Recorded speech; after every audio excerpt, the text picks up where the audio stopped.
Olá, amigos, tudo certo com vocês? Que bom, né? Espero que sim. É o seguinte, uma servidora, professora do município de Criciúma, me pediu que eu fizesse um vídeo a respeito da situação de aposentadoria delas após a reforma da Previdência.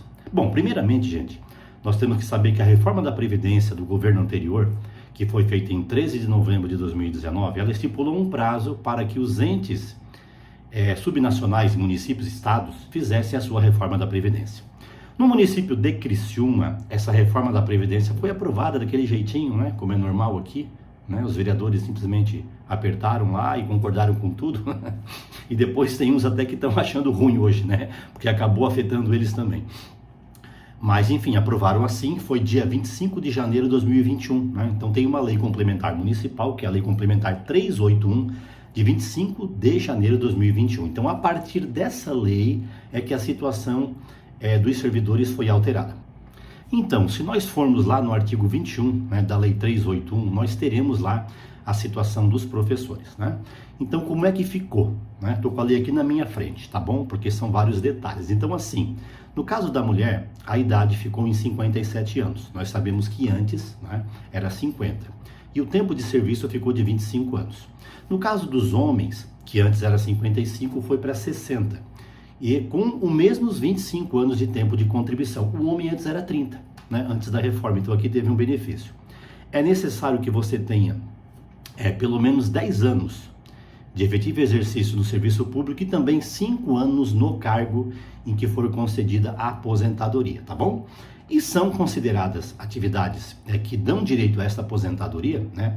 As atividades do magistério que envolvam direção, auxiliar de direção, orientação pedagógica e secretário. E o secretário está dando um probleminha aí, mas eu não vou entrar nesse dilema, que é para não deixar vocês nesse momento preocupados, até porque não tem ainda uma posição definitiva. Essas regras que eu acabei de mencionar, elas são regras permanentes, né? Que são aplicadas àquelas pessoas que ingressaram no serviço público depois da reforma, depois da lei complementar que eu citei anteriormente. E para aquelas pessoas que já estavam no serviço público? Bom, aí tem a regra de transição, que não tem só uma regra não, são algumas. Eu vou falar aqui da primeira, que na minha avaliação é a melhor regra de transição, que é a regra do pedágio de 100%, ok? Nessa regra, a professora precisa ter 52 anos de idade, tá? E o professor, 55, ok? 52, 55. Como é que faz o tempo de contribuição? Bom, digamos, vou falar aqui de um exemplo da professora.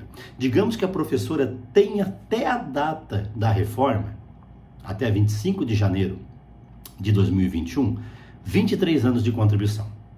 Faltaria quantos para 25? 2. Então ela paga esses 2 mais 2, paga 100%. Então ela vai se aposentar com 27 anos de contribuição e 52 anos de idade.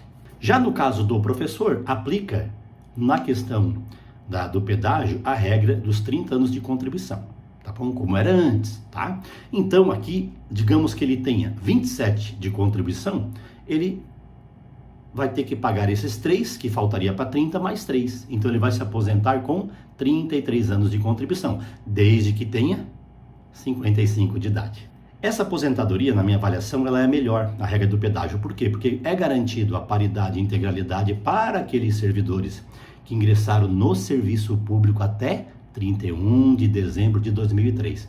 E para aqueles que ingressaram depois, é garantido nessa regra a média de 100% das contribuições, considerando as contribuições de julho de 94 para frente. Então é 100%. Sendo, no caso, uma aposentadoria mais vantajosa, tá bom? Na sequência, eu vou explicar a regra de transição de pontos. Bom, temos também uma outra regra de transição, que é a sistema de pontos.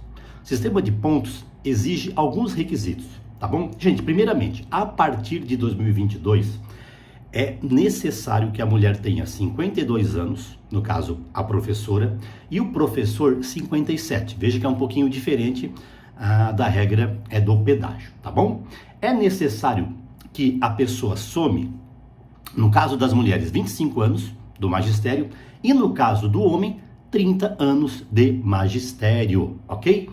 E um somatório ainda de pontos, gente. São vários requisitos, sendo que este ano você precisa ter um somatório de pontos. O que é o somatório de pontos? Somando o tempo de contribuição mais a idade, você precisa chegar, no caso das mulheres, este ano, 85 pontos.